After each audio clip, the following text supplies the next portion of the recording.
الله وبركاته نحمد ونصلي على رسول الكريم أما بعد.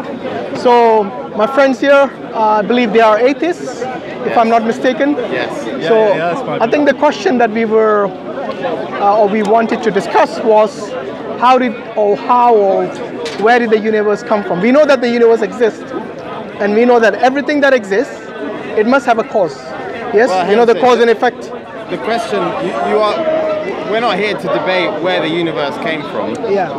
It's more, we were having a debate with somebody about, I think they believed in God and they were telling us why God existed. And at one point they asked us where we think the universe came from, and we said we don't know the exact. And we started explaining why. Fair enough, yeah. So, yeah, obviously, because as an atheist, you don't believe in God. So that's the reason I'm asking you, because we know that the universe does exist. Yes. You and I accept that. Yes. Yeah, okay, that premise. Yeah. But you also exist. I exist. The universe exists. Everything in the universe that we know exists.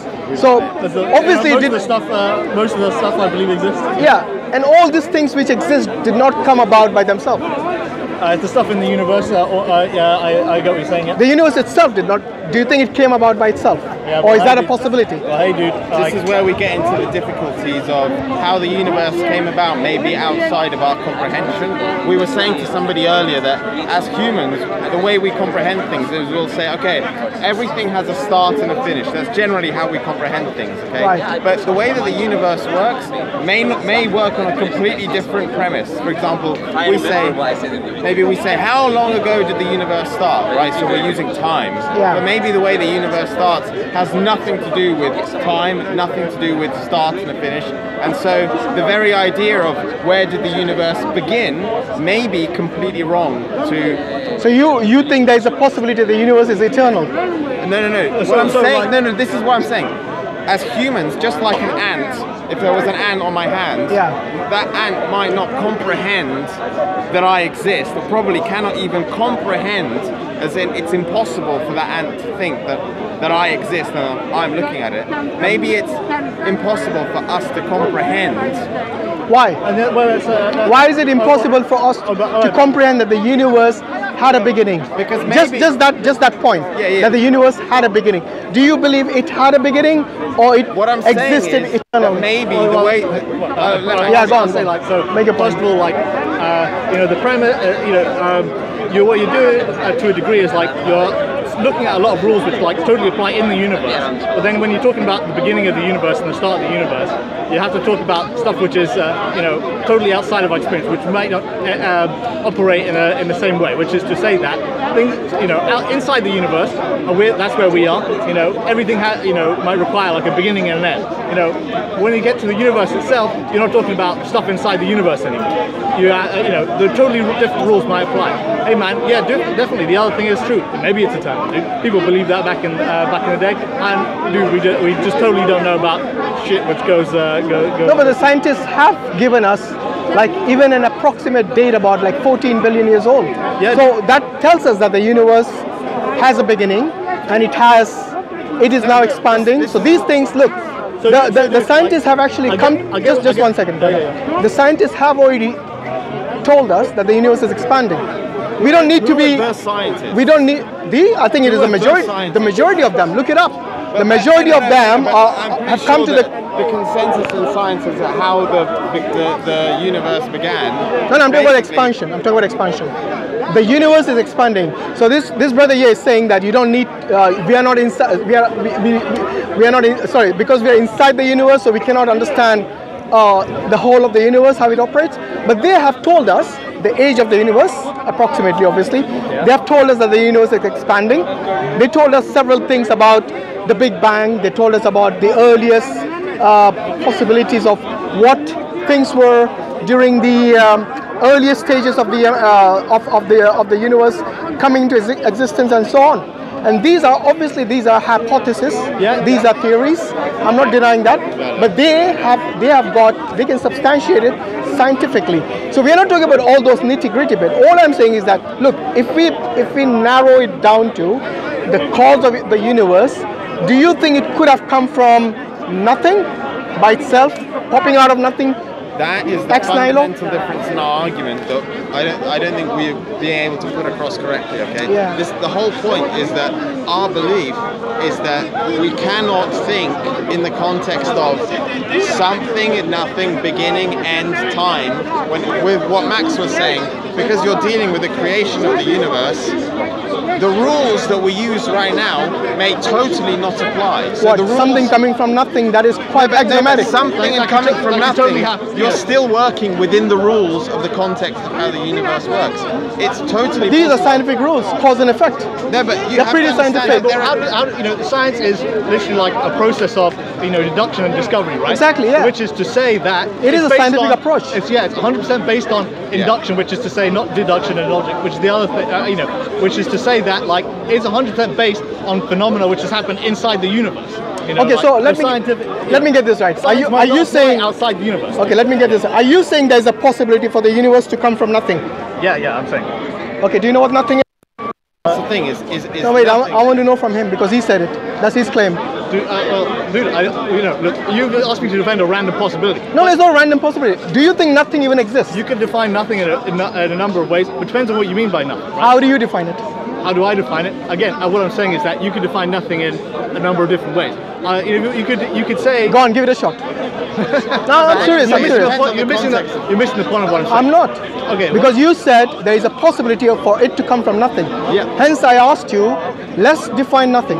Because as far as I'm concerned, nothing doesn't even exist. Right. It's a concept. Okay, that's fine. That's fine. All right. What do you mean that's fine? Okay. No, I mean, if it doesn't exist, how can something non-existence? No, I'm saying I'll define it for you. So okay, go on, define it. Okay, let's say no space and no time as nothing. How about that? What about energy? Okay, no energy too. Okay, does it exist? Yeah, you could. Not you could. It's you. Remember? Okay, let's say it doesn't exist. No, not let's say. Are you sure it does exist or doesn't exist? Oh well, you're not sure. We already said that our position is we don't know. Like, so you don't know if nothing even exists or not? It could easily not exist now. So something that doesn't have weight, doesn't occupy space or time or even energy. Is there such a thing? So as in like also it doesn't have volume. What if I told you it was just a concept and it's in order for us? It'll totally be just a concept. I mean, like in the sense that there's no we can't touch that sort of stuff. Okay, let me define nothing and you tell me if you agree, okay? Right? To me, nothing is the absence of everything. Okay, this is the classic one we've heard before. I mean, no, but do you agree or disagree with that? It depends on what is included in everything, obviously. Absence of everything. I'm not saying including everything. Absence of everything. Okay, but so anything that you can think of, but everything that exists, is the absence of all that. That is what nothing is. Do you agree with that definition or do you disagree? Okay, and if you disagree, tell me why. Okay, so we're getting into the typical speaker's corner thing of like, what about this little intricacy of nothing? And what did you expect when you came to speaker's corner? Something other than speaker's corner? We said to you, but as in it always happens. Come on, it's part of critical thinking, you know. No, but this is the thing: is we've gone outside of the main point, and the main point we're saying to you is we don't have to start explaining to you like where it came from, start, beginning, or finish, because we've said to you from the very start that what we're saying is the reason we may not be able to explain how it started is because maybe the way that it started may be outside of our brain's ability to comprehend. Okay? No, but is it... So if we cannot comprehend it, then we actually can't even discuss it because we can't comprehend it. The way our brain works, and our brain works on everything having a start, a finish, and we understand the concept of nothing, like you're saying, something where there isn't anything. All these things that are based on our everyday experience, the framework where we form ideas. Maybe the way that the universe was created is completely outside of that rule. Okay. Okay. Why is that? It's a completely different. That's the thing. I'm asking you because the universe is something from the naturalistic world. It is something that exists, which we already agreed upon earlier. Yeah. Why would the rules apply differently to something that exists? I mean, a lot of then everything else that exists. A lot of people now are saying that the universe is a simulation. We're inside of a simulation. Yeah. Do you believe that? I don't know. I'd probably. Yeah. So let's not take. Pseudoscience. No, wait. Let's not agree. It is pseudoscience. Come on. No, but a lot of credible people are saying that. Really? Give me one credible scientist who said this is an illusion. Elon Musk. Elon Musk is a credible scientist about the universe. Huh? I mean, you asked me for a credible scientist. No, credible scientist in terms of me for a credible scientist. Credible scientist in the field of astronomy. Oh, well, in that case, I don't know. Exactly. So let's go with the experts rather than people who are just who believe that they are an illusion. No, but hang on a sec. So, what we're talking about. If you know earlier you said it's beyond our scope to understand these things. Yeah. I asked him the definition of nothing. Is that beyond your scope or is that within your scope? No. This is the thing. Is that's why this conversation gets to a dead end. Okay. No, it doesn't. It doesn't. It can be totally beyond our scope, which is to say that the term nothing. Wait. If the term nothing is beyond your scope, then I think everything is beyond your scope. Dude. An extra. You know why? Because that is one of the most. Hang on. Yeah, I'll answer. Yeah. Like an extra universal nothing, a nothing which is a nothing total, it's divorced from every non-existent. It's non-existent outside the universe, dude. Like it can be totally outside our scope because we have absolutely no idea what it would be and what it would entail. Well, are you talking about nothing still? I'm still talking about nothing. Seriously? So you really think that nothing is something? What do you mean? Okay, what is your definition of nothing? I would like to know. So I agree with your definition of nothing. What you said of nothing is where there isn't anything. It's absence of everything. The absence of everything. Okay. In fact, I believe and I know actually that nothing doesn't exist. It's a concept. It's like infinity. Do you think infinity exists? Yeah, I agree. It's a concept. Like it's a concept. Nothing. So in mathematics we represent nothing with zero. Yes? And infinity with the symbol infinity. Yeah. Yes? So this is in order for us to communicate, in order for us to formulate things, in order for us, it is a means of communication, it means for us to represent certain things. Yes? It's basically language. So if anyone says that, oh, hold on, actually nothing could be something, then they do not understand nothing. And that's the reason I asked you, one of the ways to actually rule out that the universe came from nothing would be to identify what nothing is. Because if it doesn't exist, then it cannot bring about something that does exist. Okay. Okay? And I think that is within our scope. Okay. Okay? That's all I'm saying.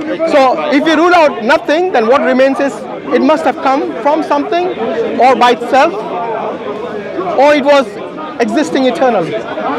These are the possibilities I can think of. I don't know if you want to add more possibilities. So I agree. Then go ahead. Yeah. Within the way we comprehend things, all of that makes sense. But that's the whole point. Is things that we can't comprehend is things that we physically could not discuss because we could not comprehend them. Yeah. So we cannot comprehend things about. For example, if you're coming purely from a scientific background and only from the belief in a naturalistic world, then you will deny everything that is metaphysical. What does metaphysical mean? I don't know. Yeah. What's metaphysical? Metaphysical is something that is beyond the physical world. By the way, this is Brother Sobbur is quite an expert in this field, much better than me. That's why I called him. So what I'm saying is that because if you believe in a naturalistic world, then everything beyond. For example, do you believe you have consciousness? I mean, that's a whole other conversation. I know. What consciousness? No, but I want to show you an example of a metaphysical entity which you have no option but to believe. You know why? So you're asking me if I believe it, if I have consciousness. Yeah. Okay, I think I'm conscious in the sense that I make decisions that I think are my own. I'm probably conscious. Good. What about you? I reckon so, but hey, no, man, you could have the other scenario. The thing is that we're getting into this intricate conversation, which is fine, but the context of why we said when someone asked us, do we believe in the universe? When someone asked us, do we believe in the universe? We said we don't know is because we were having a debate as to whether God exists and our reasons for being atheists, right? So if we start this whole conversation into all these intricacies of why we believe, whatever, then we need to remember the context of where we were saying that. Yeah. So as the brother just said, we are discussing about the universe, its existence, trying to understand whether this is within the scope of us as human beings to ponder into that kind of conversation, and also we also discussed briefly about whether it came from something or nothing. So this is where we are at present. If you want to add something to that. What's your name, sorry? Alexei and Max. My name is Sobbur. So, are you guys like atheists or agnostics? Like, what's your I'd probably say atheist because I don't believe in God. Yeah, so like the classic thing to do is the Dawkins thing, which is to say, the agnostic atheist, which is to say, like, you don't believe there's a God, which is to say you're an atheist, but obviously, dude, like, you can't know everything for certain, so you could be an agnostic atheist in that. Sure. And like you mentioned Dawkins and agnostic atheism, but I'm assuming you've read some of his stuff, you're familiar with I've read some of his stuff, yeah, sure. Now, have you read The God Delusion? I read it about years ago. Okay. So the central argument in The God Delusion, which sort of captures the main sort of argument that atheists have today, which is that biological design is an illusion, right? So biological design, we can no longer say is due to God. They would say is due to biological evolution. And then they would make an extrapolation for the universe and say the universe is likely not to be designed either, right? So the central argument of the God delusion is God most probably doesn't exist. So it's that type of agnostic atheism. About that, what's your view on that point? With regards to like biological evolution, I buy it. I think the variety of species on Earth is likely the result of natural selection. Basically, with regards to the universe, like there's a level on which you can apply that, which is to say that stuff which has a hard time, which requires, there might be, there's a level which that might apply to the universe, which is to say that like you would expect, for instance, one thing is much more rare than another thing, or like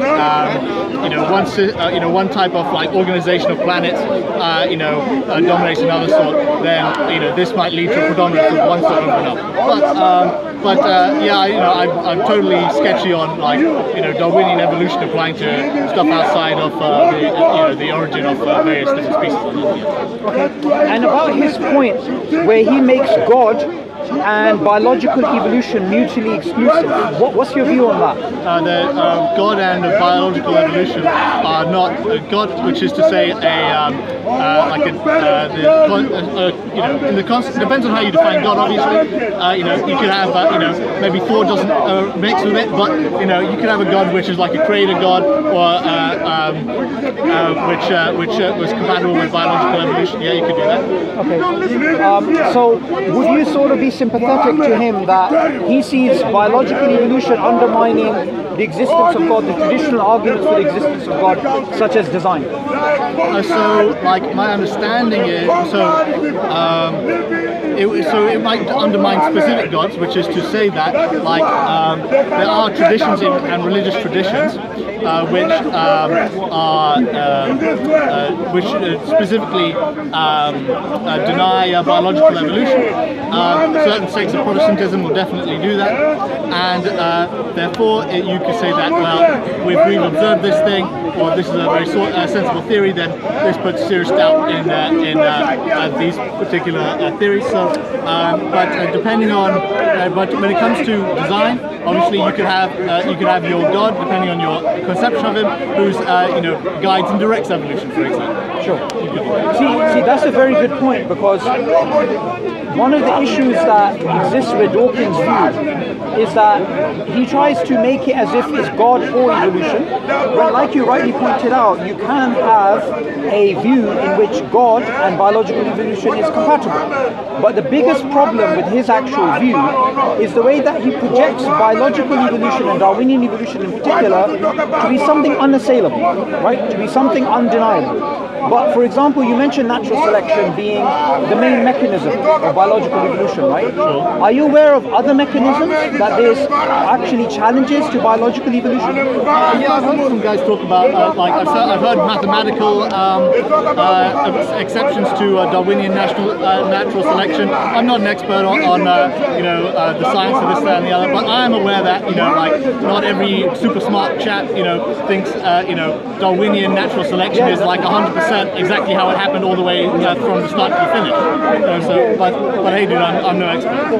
Yeah. So the main point which I'm trying to get across is that his very simplistic view pits God and evolution against each other is something that we should be very skeptical of. But we have no relation to Dawkins. Like, for me, I don't buy... I've heard Dawkins before, but as far as I'm concerned, maybe he just wants to sell books, and so he just says controversial stuff. Yeah. So you don't consider him as an authority in this field? When it comes to Dawkins, I've heard him, and when I was younger, I listened to it. But thinking about it, it really... in no way plays a part in my thinking of God not existing. So, like, I'll take up the... So you sounded like a fan earlier. Hey dude, well, I listened to him, and hey dude, if you're talking about God and atheism, you're gonna get Dawkins' name eventually, and hey dude, I'll take up your challenge just to say that, like, when it comes to biology, it's way more than me. He's a very smart chap. He's smarter than me. I don't know. I'm sure you guys are way smarter than him. But what I'm saying is that when it comes to biology, not saying that. It's just what I'm saying is that, like, I'll take him as an authority in biology. He has something says something about biology, like, I'm not going to straight up say, that's bullshit, unless I have a really good reason. Yeah, the point I was trying to get across is that these types of very simplistic narratives, they're very popular. Like you mentioned, he's very popular. Sure. But when you break it down and you look at it philosophically, a lot of it doesn't make any sense. So the biological argument for God's existence based upon design is not undermined by Darwinian evolution. This is a common misconception. Loads of people, surely, I've never had an issue with, I've never thought that the idea of God and evolution clash. For me, that's never even done it. But for me, it's totally outside that remit. I'm not looking at evolution somehow suggesting God doesn't exist. I'm saying nobody... Okay, so that's a good segue for the design argument using biology, right? So if you look at the design of the human body, and if you look at the way that we are well adapted to our environment, and we also adapt the environment to our needs, this intricate system is calling out for a designer. So how do you explain that as an atheist? Why does it mean that it's calling out for a designer? Yeah, so I mean, like, let me just add in quickly here, which is to say that, I mean, like, on the intelligent design argument, right, definitely, a very classic intelligent pre-Darwin, intelligent design argument, could be fall down at areas because they haven't taken into account evolution, and on the regards to, like, the human body, having I mean, I don't wish to assume anything, but, like, if you're talking about stuff like, the eye is so, great complex and things work very well and it's, mechanically very sensibly designed, you can say, by providing stuff like evolutionary mechanisms for how these sorts of things can happen, and providing an argument for why an intelligent designer might not be necessary for various things, you do argue against an intelligent design, specific intelligent design arguments. The other aspect is, with regards to intelligent design, you could have a million different intelligent designs, which is to say that, the design that we have right now is not necessarily, the most obvious and best. So if you have one of the things would be, why is eagles can see much further than human beings, for example, right? Other animals have various other better traits. Whales basically don't get cancer. Like, you can have theoretically better design that a super intelligent designer could have, right? So, I'm not sure. I don't buy the intelligent design argument. Like, and yeah, you can use evolution to argue against specific intelligent design arguments, which use specific examples.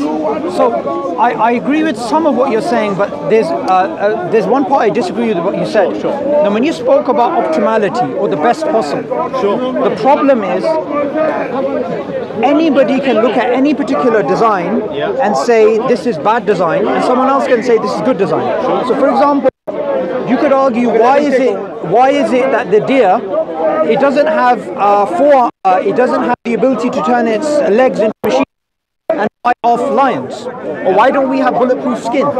So we can keep doing this. So you see, perfection is a very slippery term.